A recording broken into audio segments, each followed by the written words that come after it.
What are your thoughts on the win performance and perhaps even the amount of goalkeeper as well? The last one? The goalkeeper as well. What Yeah. thoughts on the goalie? I said well done. He had many saves, so many, I think, to be clear goals were not in, so he kept them in the game. So I would say the performance till the box was good, but then the finishing, of course, was not that good. And let's hope that we save the goals for coming week. Samuel? What was the thinking behind the substitutions? Because 3 of the players they combined for the goal. Was it more penetration required?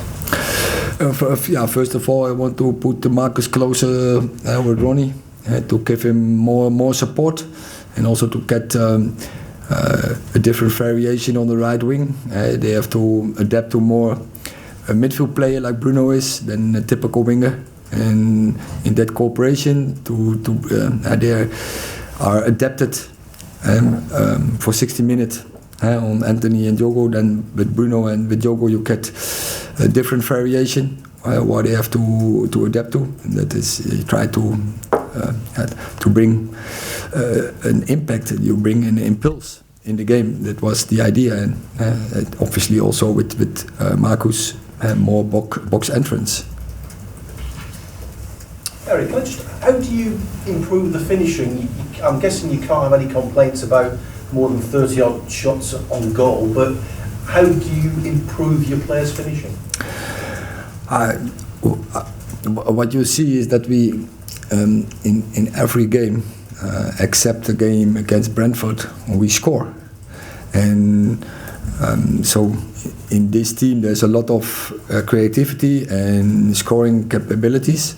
So sometimes you have a night it will not succeed, and some players had today was the night. But what the cool thing is, and I have to credit the team for that, they keep going and they don't give up. They keep believing in the score, and in the end they get rewarded, and that is the way how you have to do it. But have you had a night as a manager like that before, where you've dominated for so long and made so many chances? Yeah, I had. Unluckily, I had many more from those nights where you play well, you create chances, but you don't net. But finally, of course, football is about scoring goals and avoid them. Rob? I think that's 4 games in a row now that one of your substitutes has come on and scored. You seem to be having quite an influence on the touchline at the moment.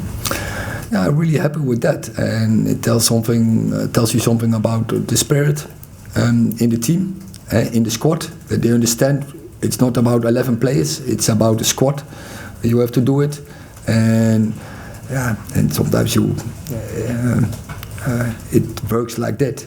And of course, when you believe in it, opponent getting tired, then subs they can have an impact when they have the right attitude, when they have the right focus to be direct, and they are fresh and score. But also defending, like take the example Rafa Varane Sunday. He came in and he had a massive defense action against otherwise Pickford should have scored.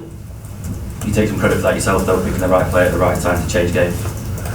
No, but it's not about me, and that is also look, when you bring in Scott McTominay, you know, of course, that he can arrive there, but it's not the typical scorer who will score you 20 goals. But when you bring Marcus Rashford behind, and I didn't even mention when you bring an impact, a new combination over the left with Luke and with Jaden, and I think also about that we create energy with them. They bring in tempo over that wide area of the left wide area, so that's good to see, and then it can be that your sub will score.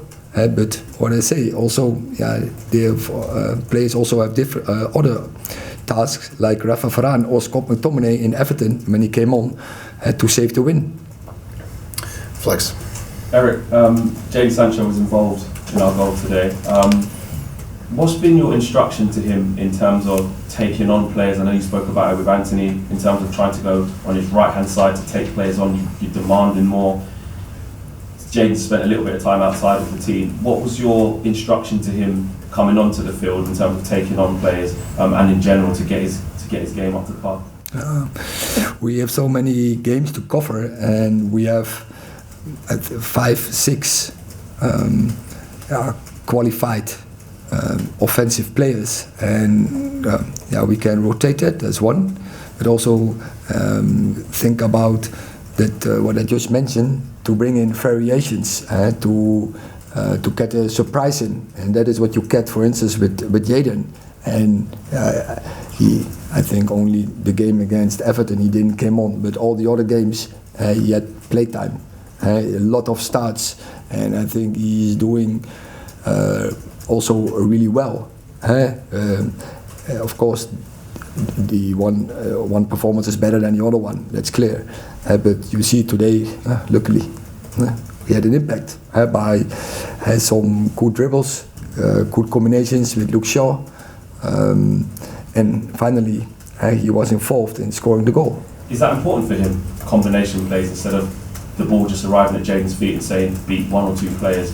Are you looking for him to get the best out of him, that to say he needs combinations, he needs to bounce passes off players and get overlaps and underlaps and wall passes? Is that the best way to unlock Jayden?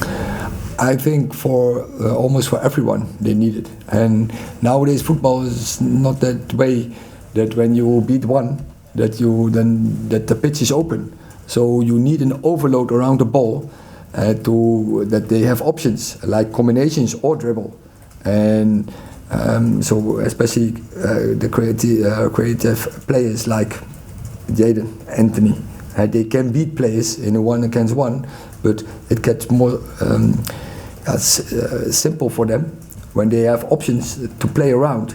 So we want to create that overload in the wide areas so that they can do that. Okay, that concludes the press conference for tonight's post.